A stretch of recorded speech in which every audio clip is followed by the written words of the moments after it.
بسم اللہ الرحمن الرحیم. میں آپ کا میزبان ارسلان اسلم آپ کو اپنے چینل دلچسپ تاریخ میں خوش آمدید کہتا ہوں. دوستو آج ہم بات کرنے جا رہے ہیں سابق کرکٹ کیپٹن کے بارے میں جو ورلڈ کپ ونر ہیں اور ابھی کے پرائم منسٹر ہیں. یعنی ہم بات کرنے جا رہے ہیں عمران خان کے بارے میں. لیکن ویڈیو میں آگے بڑھنے سے پہلے میری آپ سے درخواست ہے کہ ہمارے چینل کو سبسکرائب کر لیں، بیل آئیکن کو پریس کر لیں تاکہ ہماری طرف سے آنے والی تمام ویڈیوز کا نوٹیفیکیشن آپ کو بر وقت ملتا رہے. دوستو پاکستان تحریک انصاف یعنی پی ٹی آئی کے سربراہ جو اب پاکستان کے 22ویں وزیر اعظم ہیں یعنی عمران احمد خان نیازی 5 اکتوبر 1952 کو پنجاب کے شہر میاں والی میں ایک امیر پشتون گھرانے میں پیدا ہوئے. بعد میں ان کا خاندان لاہور میں آباد ہو گیا جہاں اس نے اپنی جوانی کا بیشتر حصہ گزارا. دوستو عمران خان کی حتمی تاریخ پیدائش کا کوئی تحریری ثبوت نہیں ہے.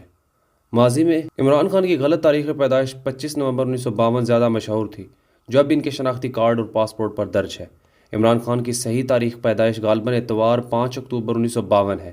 ایک ہی تاریخ پیدائش کے حوالے سے عمران خان سے 3 مختلف اوقات پیدائش منسوب ہیں. پیدائش کا وقت جو پہلا ہے صبح 7 بجے سے شام 7 بجے تک، پیدائش کا وقت جو دوسرا ہے 9 بجے یعنی 9 بجے کے بعد، اور تیسرا پیدائش کا وقت یعنی 12:15 بجے.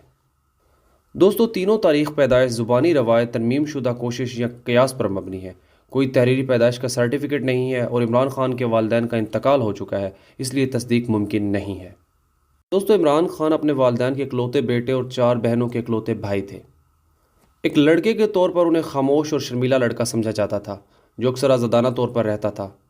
اسکول میں بھی انہیں کرکٹ کا شوق تھا. ان کا تعلق بھی ایک عظیم کرکٹر خاندان سے تھا. ان کے 2 سب سے چھوٹے کزن جاوید برکی اور ماجد خان اس سے قبل آکسفورڈ اور پاکستان کی کپتانی کر چکے ہیں. دوستو عمران خان نے ایچیسن کالج اور پھر لاہور کی کیتھیڈرل اسکول سے تعلیم حاصل کی. اس کے بعد انہوں نے رائل گرامر اسکول میں داخلہ لیا جس کا تعلق وورسٹر UK سے ہے. بعد میں انہوں نے آکسفورڈ یونیورسٹی کے کیبل کالج سے معاشیات میں بیچلر کی ڈگری حاصل کی. آکسفورڈ میں اپنے وقت کے دوران انہوں نے 1974 میں آکسفورڈ یونیورسٹی کرکٹ ٹیم کی کپتانی بھی کی ہے. عمران خان نے اپنے کزنز کے نقش قدم پر چلتے ہوئے 13 سال کی عمر میں کرکٹ کھیلنا شروع کر دی. وہ اپنی کالج کی ٹیم اور بعد میں انگلش کاؤنٹی ورسسٹر کے لیے کھیلے. انہوں نے پاکستان کی قومی ٹیم کے لیے اپنا پہلا میچ برمنگھم میں 1971 کی انگلش سیریز کے دوران 18 سال کی عمر میں کھیلا. انہوں نے جلد ہی ٹیم میں مستقل جگہ حاصل کر لی. ایک سچے آل راؤنڈر کی طرح عمران خان نے اپنی جارحانہ بلے بازی اور سوئنگ کرنے کی صلاحیتوں کی بدولت کھیل کے تمام پہلوؤں میں مسلسل حصہ ڈالا. عمران خان 75 ٹیسٹ میچوں میں آل راؤنڈر ٹرپل جیت چکے ہیں اور انگلش کرکٹ ٹیم کے ایان بوتھم کے بعد دوسرا تیز ترین ریکارڈ بنانے کا اعزاز رکھتے ہیں. انہوں نے 1992 کے کرکٹ ورلڈ کپ میں پاکستان کو پہلی دفعہ فتح دلانے کے بعد اپنے کھیل کیریئر کے عروج پر کرکٹ کو خیر آباد کہہ دیا. انہوں نے اس وقت تک ٹیسٹ کرکٹ میں 362 وکٹیں حاصل کیں اور 3807 رنز بنائے. اگر ہم ان کے سماجی شخصیت ہونے کی بات کریں، اپنی کرکٹ کی مہارت کے علاوہ عمران خان خواتین میں اپنی مقبولیت اور نائٹ کلبوں میں باقاعدگی کے لیے بھی جانا جاتے تھے. دوستو کرسٹوفر سینڈفورڈ نے اپنی کتاب عمران خان دی کرکٹر، دی سیلیبریٹی، دی پولیٹیشین میں لکھا ہے کہ عمران خان برطانیہ اور آسٹریلیا کے تمام مشہور نائٹ کلبوں کو جانتے تھے اور جانے جاتے تھے اور انہیں خواتین سے ملنا اور ان سے رومانس کرنا پسند تھا. انہوں نے شراب نہیں پی تھی لیکن اسے باہر جانے اور اپنے ساتھیوں کے ساتھ تفریح کرنے میں کوئی دقت نہیں تھی. معروف مالیاتی صحافی پیٹرک سارجنٹ کی بیٹی ایما سارجنٹ جن پر عمران خان کے ساتھ 1982 سے 1986 تک 4 سالہ تعلقات کا الزام ہے کا حوالہ برطانوی مصنف ایوی ٹیننٹ نے اپنی کتاب میں دیا ہے. جب عمران خان کی قیادت میں پاکستان نے 1987 میں بھارت کے خلاف اپنی پہلی ٹیسٹ سیریز کھیلی تو فوجی امر جنرل ضیاء الحق نے انہیں پاکستان مسلم لیگ یعنی PML میں ایک عہدے کی پیشکش کی جس کی انہوں نے بنیاد رکھی تھی. عمران خان نے شائستگی سے اس پیشکش کو ٹھکرا دیا. اگرچہ خان نے 1987 کے ورلڈ کپ کے دوران اپنی ریٹائرمنٹ کا اعلان کر دیا تھا لیکن ضیاء کی بار بار کی درخواستوں کے بعد وہ کرکٹ میں واپس آئے. 1992 کے ورلڈ کپ کے بعد کرکٹ سے اپنی حقیقی ریٹائرمنٹ کے بعد عمران خان ایک فعال انسان دوست بن گئے. انہوں نے ضرورت مندوں کو مفت علاج فراہم کرنے کے لیے پاکستان میں کینسر کے پہلے اسپتال کے لیے مہم چلائی. عمران خان کی والدہ کی کینسر سے موت کے بعد اس کا نام شوکت خانم میموریل کینسر ہسپتال اینڈ ریسرچ سینٹر رکھا گیا. یہ تب تھا جب نواز شریف کی پہلی حکومت نے انہیں یقین دلایا کہ وہ انہیں حکمران مسلم لیگ کا کارکن بنانے میں دلچسپی رکھتی ہے.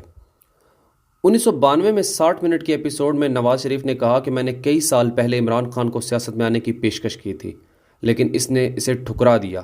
میں ابھی تک نہیں جانتا اس لیے تاہم پیشکش اب بھی موجود ہے. اس وقت عمران خان کی عمر 41 سال تھی اور اب وہ آہستہ آہستہ اپنے پلے بوائے کے تاثر کو کم کر چکے ہیں. انہیں میاں بشیر کی شکل میں ایک روحانی استاد بھی ملا. دوستو 1995 میں جیمز گولڈ سمتھ کی بیٹی جس کی عمر 21 سال تھی اس نے عمران خان سے شادی کر لی۔ جوڑے نے سلمان اور قاسم کو جنم دیا اور 9 سال ساتھ رہنے کے بعد طلاق ہو گئی۔ عمران خان نے اپنی کتاب میں کہا ہے کہ طلاق سے 6 ماہ پہلے اور اس کے بعد 6 ماہ تک میری زندگی سب سے مشکل وقت ہے، یہ ایک طویل وقت تھا۔ طلاق کے وقت جاری ہونے والے اپنے بیان میں انہوں نے کہا تھا کہ جمائمہ نے یہاں رہنے کی پوری کوشش کی لیکن میری سیاسی زندگی کی وجہ سے ان کے لیے پاکستان کی زندگی کے مطابق ڈھلنا مشکل تھا۔ 1993 میں معین قریشی کی نگران حکومت کے دوران عمران خان کو سیاحت کا سفیر مقرر کیا گیا۔ عہدے کا درجہ وہی تھا جو وزیر کا تھا۔ حکومت کی تحلیل اور نئے انتخابات کے بعد انہوں نے 3 ماہ بعد استعفیٰ دے دیا۔ 1993 کے آخر میں انہوں نے ISI کے سابق سربراہان حمید گل اور محمد علی درانی سے ہاتھ ملایا۔ درانی اس وقت نوجوانوں کے ایک دھڑے کی قیادت کر رہے تھے جو جماعت اسلامی سے الگ ہو گیا تھا۔ انہوں نے اپنے الفاظ میں پریشر گروپ شروع کرنے کا منصوبہ بنایا۔ اسے سیاسی جماعت بننے کی بجائے حکومت کے اقدامات پر نظر رکھنے کے لیے سول سوسائٹی کے طور پر کام کرنا تھا۔ ہیرالڈ میگزین کے فروری 1995 کے شمارے میں تینوں نے بیان کیا کہ کس طرح گروپ کو سیاسی جماعت کی بجائے ایک سماجی تحریک سمجھا جاتا تھا۔ انہوں نے یہ بھی پیش گوئی کی کہ یہ ایک تیسری قوت اور ملک کی پہلی متوسط طبقے کی تحریک بن جائے گی۔ پریشر گروپ کبھی نہیں بنا۔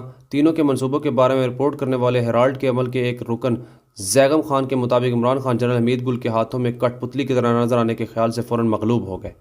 25 اپریل 1996 کو عمران خان نے اپنی سیاسی جماعت پاکستان تحریک انصاف یعنی PTI کی بنیاد رکھی۔ پارٹی نے 1997 کے عام انتخابات میں ایک بھی سیٹ نہیں جیتی تھی۔ PTI کے پہلے الیکشن چند سال بعد ریٹائرڈ فوجی یہ کہہ کر پارٹی چھوڑ گئے کہ عمران خان نے کسی کی نہیں سنی۔ چند سال بعد مزید تجربہ کار سیاستدانوں نے جذبات کی وجہ سے پارٹی چھوڑ دی۔ 1999 میں عمران خان نے جنرل پرویز مشرف کی حمایت شروع کی اور 2002 کے عام انتخابات میں جو ایک سابق فوجی امر کے دور میں ہوئے ان کی پارٹی نے ایک نشست جیتی، عمران خان کی اپنی۔ 2007 اور 2008 کے الیکشنز بھی خوشگوار نہیں گزرے اور انہوں نے بائیک آؤٹ کر دیا۔ عمران خان نے 2008 کے انتخابات کے لیے اپنے کاغذات نامزدگی پھاڑ کر بائیکاٹ کا اعلان کیا۔ دراصل 2013 کے انتخابات میں بھرپور مہم کے باوجود پارٹی مرکز میں اکثریت حاصل کرنے میں ناکام رہی اور 32 سیٹوں کے ساتھ اپوزیشن میں بیٹھ گئی، لیکن یہ جماعت اسلامی کے ساتھ مل کر خیبر پختونخوا میں حکومت بنانے میں کامیاب ہو گئی۔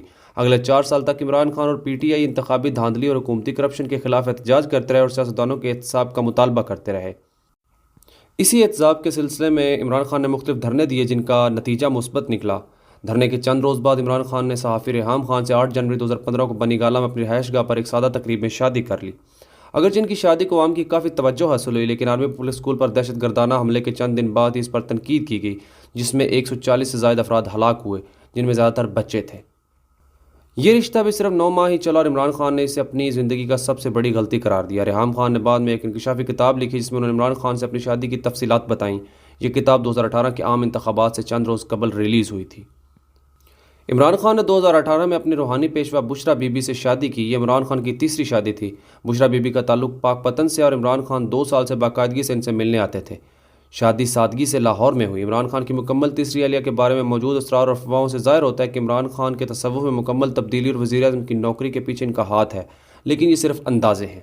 25 جولائی کے عام انتخابات سے 1 ماہ قبل عمران خان اور بشرا بی بی کو پاک پتن میں بابا فرید الدین گنج شکر کے مزار پر نماز پڑھتے ہوئے دیکھا گیا تھا۔ 25 جولائی کو ہونے والے عام انتخابات میں PTI نے قومی اسمبلی کی 116 نشستوں پر بے مثال کامیابی حاصل کی۔ دوسری جماعتوں نے الیکشن کو دھاندلی زدہ قرار دیا۔ عمران خان نے جن 5 نشستوں پر الیکشن لڑا تھا وہ جیت گئے۔ قومی اسمبلی میں آزاد امیدواروں کو میدان میں اتارنے اور مخصوص نشستوں کے لیے اپنے امیدواروں کو نامزد کرنے اور عمران خان اور دیگر 2 اراکین قومی اسمبلی کی جیتی ہوئی اضافی نشستیں خالی کرنے کے بعد ان کی تعداد 152 ہو گئی، لیکن پارٹی کے ترجمان نے دعویٰ کیا کہ ان کی مدد سے اپنے اتحادیوں میں سے پارٹی نے قومی اسمبلی کی 180 سے زائد ارکان کی حمایت کی۔ الیکشن کے نتیجہ میں عمران خان وزیر اعظم پاکستان بنے اور وہ 22ویں وزیر اعظم ہیں پاکستان کے۔ اسی کے ساتھ ویڈیو کا اختتام کرتے ہیں۔ دوستو، آپ کو یہ انفارمیٹیو ویڈیو کیسی لگی کمنٹ سیکشن میں اپنی رائے سے آگاہ ضرور کیجیے گا۔ آپ اپنی اوپینینز اور سجیشنز دے سکتے ہیں۔ ویڈیو دعاؤں میں یاد رکھیے گا۔ ملتے ہیں اگلی ویڈیو میں۔ اللہ حافظ۔